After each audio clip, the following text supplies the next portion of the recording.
Alright, so today we're going to go ahead and talk about the quotient rule. So we have talked about the product rule already. Product rule was dealing with multiplication, so quotient deals with division. So my equation for this one is d over dx. Remember, d over dx means the derivative of f of x over g of x. Now, again, we use f of x and g of x just to talk about these, whatever these functions are.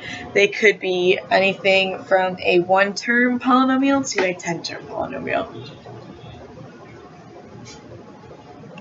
That is going to be equal to g of x times, oops, I didn't mean to put that in parentheses there, times the derivative of f of x minus f of x times the derivative of g of x. Remember when I put those tick marks, it means prime, and prime means derivative. And that is all over g of x squared. So when I was in school, we had a really hard time trying to remember this. So we came up with a little saying to remember this by instead of trying to remember that formula. So when you deal with a fraction, think of, right, you see this, your fraction, you have something on top or your high part over your low part. So you have top and bottom, high and low. So in this case, we're going to talk about high and low. So it's low, d high, minus high, d low. All over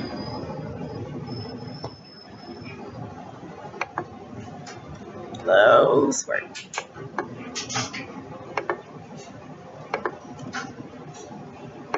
Now, when I say d high and d low, that means the derivative. So I take whatever I see in the bottom, then take the derivative of the top, so low, d high, minus the top, or high, times the derivative of the bottom, which is d low.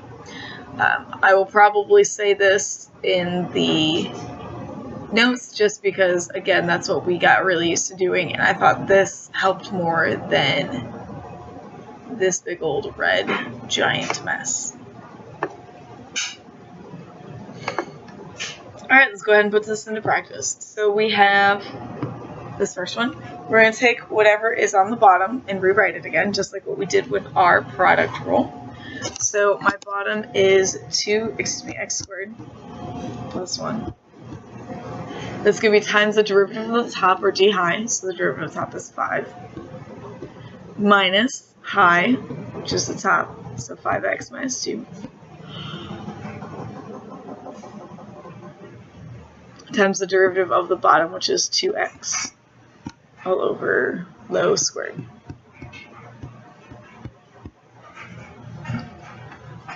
So when I deal with quotient rule, I simplify the top, but I leave the bottom the same. The bottom I don't need to multiply out because I'm not going to have anything being added or subtracted or combined in any way. So I'm just going to go ahead and leave it as I see it. So I'm going to go ahead and distribute that 5 through.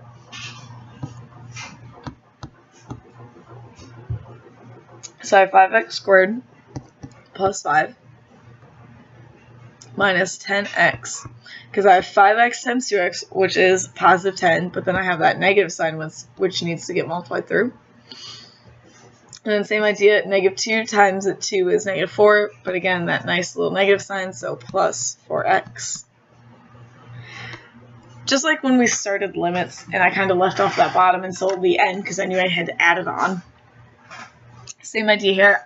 I am going to simplify some stuff here. So I have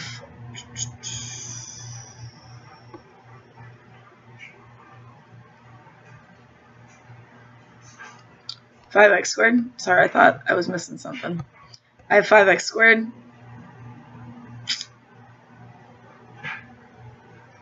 10 plus 4x gives me negative 6x plus 5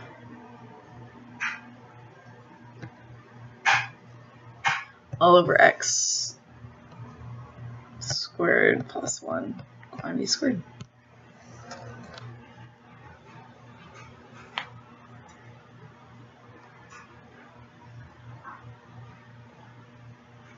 Aha, there it is. I knew I was missing something. Then I knew that answer didn't look right. Okay, backtrack.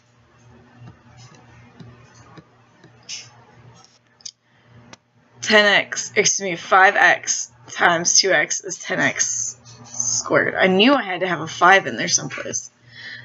So then I have 5x minus 5x is negative 5x squared plus 4x plus 5 all over x squared plus 1 quantity squared. So right there, guys. I knew I should have had a negative 5 as my first term, but I couldn't figure out where it was coming from. There we go. That makes me feel much better. Alright, let's go ahead and take a look at the second one. So I'm going to start this exactly the same as I did the first one. So the denominator or the bottom first, so 4x squared minus 2 times the derivative of the top, which is 1, minus the top times the derivative of the bottom, all over the bottom squared. So we're going to go ahead and multiply that 1 through, which will just give me 4x squared minus 2 minus 8x squared. 4 minus 8 gives me negative 4, so negative 4x squared minus 2 all over 4x squared minus 2 quantity squared.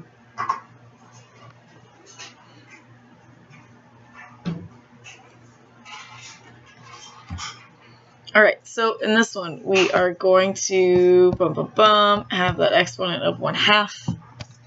Oh no, scary! Fractions in our exponents. Oh. So we're going to start this the exact same way. We're going to take the bottom, which is 5x plus 4, times the derivative of the top, which will give me 1 over 2x to the 1/2, minus the top, which is x to the 1/2, times the derivative of the bottom, which is just 5. All over the bottom squared. Okay, so I'm going to multiply this through. When I take the whole times a part, I just go ahead and multiply the whole times the thing on top. So I have 5x over 2x to the 1/2 plus 4 over 2x to the 1/2 minus 5x to the 1/2. Remember, we're going to bring that bottom piece down later. Just like when we were talking about the product rule and we ended up getting x's over x's, so like what we see in this first term, I don't like to leave it as that, so I want to simplify it down. So when I divide, I end up subtracting. So if I pull apart my coefficient for a second, I have x to the first minus 1/2. 1 minus 1/2 is just going to give me 1/2. So this first term becomes, oh, too much.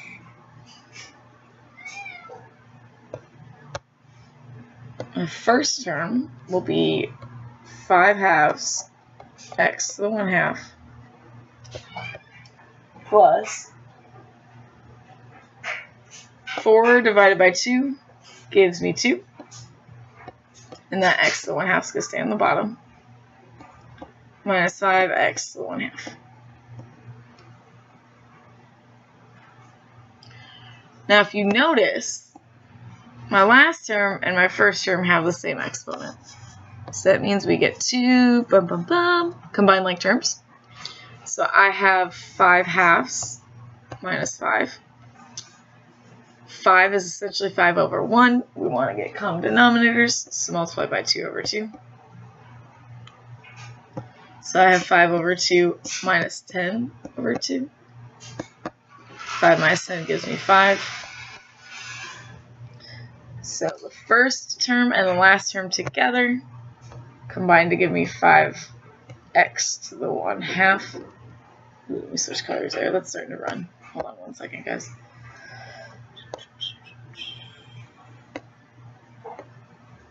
(5x to the 1/2 over 2 plus 2 over x to the 1/2 all over 5x plus 4 quantity squared.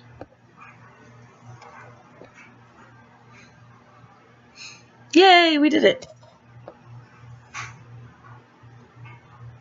So the hardest part about these is remembering all those algebra skills and how to add and subtract and multiply fractions, which if you still don't know, I would recommend talking to a 3rd grade teacher. Alright, this next one, we have x to the 1/3 power. So I'm going to start this exactly the same way. I'm going to erase some of this first part so I can get it out of my way so I have enough room to work. So I have the bottom, which is 6x squared minus 2x, times the derivative of the top, which is 1 over 3x to the 2/3, minus the top, which is x to the 1/3, times the bottom, the derivative of the bottom, excuse me, which is 12x minus, need an x in there, huh? Which is 12x minus 2, all over the bottom, squared.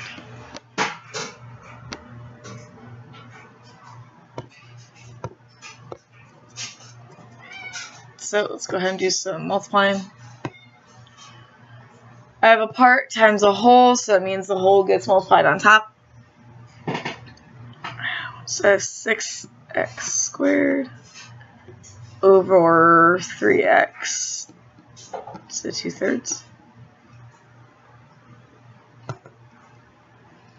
minus 2x over 3x to the... What is going on? Let's try it again. 2x over 3x to the 2/3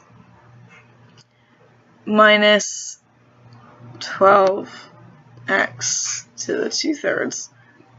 Why? Because not 2/3, 4/3. Should be 4/3. I'm subtracting when I should be adding.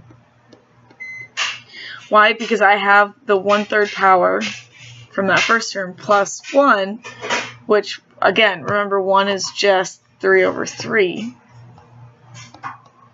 So I have 1 plus 3, which gives me 4. And then that's going to be plus 2x to the 1/3. All over... Oh, we're not doing the denominator.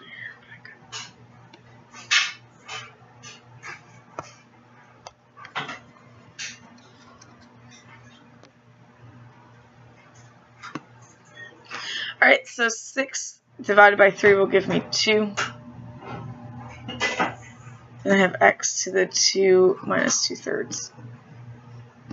Minus 2/3. X to the 1 minus 2/3. I don't know why it keeps trying to get me to write. I'm not trying to write.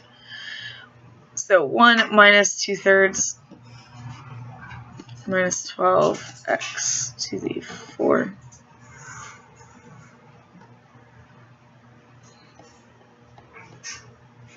Thirds plus 2x to the 1/3.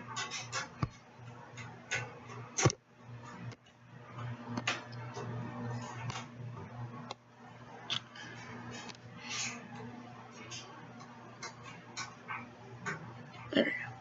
Did not want to write that 1/3 for me for some reason.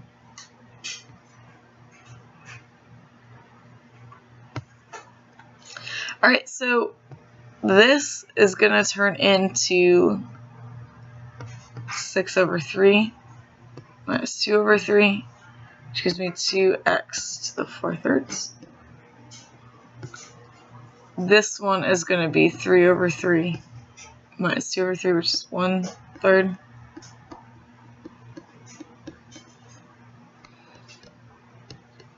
The other two pieces stay the same. I can go ahead and combine now my like terms, so I have 4/3. So I have 2 minus 12, which is -10. And then I have -2/3 plus 2, which again 2 we talked about is 6 over 3. So -2 plus 6 is going to give me a positive 4. X, so 1/3 over 3. All over 6x squared minus 2x squared. Minus 2x plus 2x. Minus 2x. Okay. That's my answer.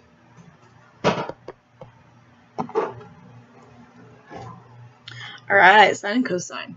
So in this first one, we're going to go ahead and take the derivative, or excuse me, we're going to have the bottom, so 3x, times the derivative of the top, which is cosine, minus the top, which is sine, times the derivative of the bottom, all over the bottom squared. Remember, we had this conversation in class when you multiply the cosine of x with, say, x cubed. It's in this first spot here is technically cosine parentheses x. So you're only taking the cosine of that little x. But that gets really repetitive to write this every single time. So that's why we shorthand it to cosine of x without the parentheses, because nothing else is going on to that x besides getting the cosine of it. So when this happens, we're just going to go ahead and multiply them together as if my cosine was its own little extra variable.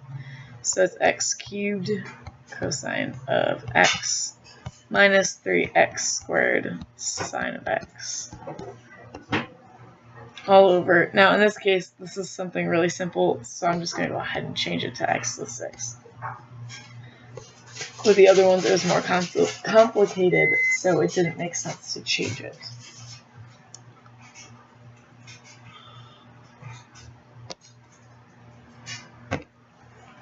Right, next one. We have the bottom, so x squared plus 5x, times the derivative of the top, which is negative sine of x, minus the top, which is cosine, times the derivative of the bottom, which is 2x plus 5.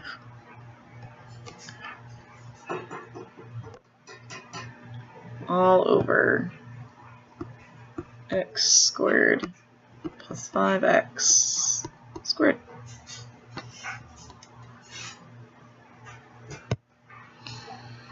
Same idea. When I multiply this through, I'm going to have to write my answer down a little bit. I got a little carried away in the last problem. So when I multiply this through, I'm going to have negative x squared sine of x minus 5x sine of x.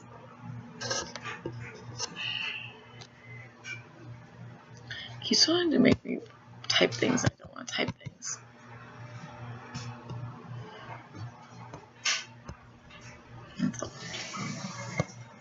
So, negative x squared sine of x minus 5x sine of x.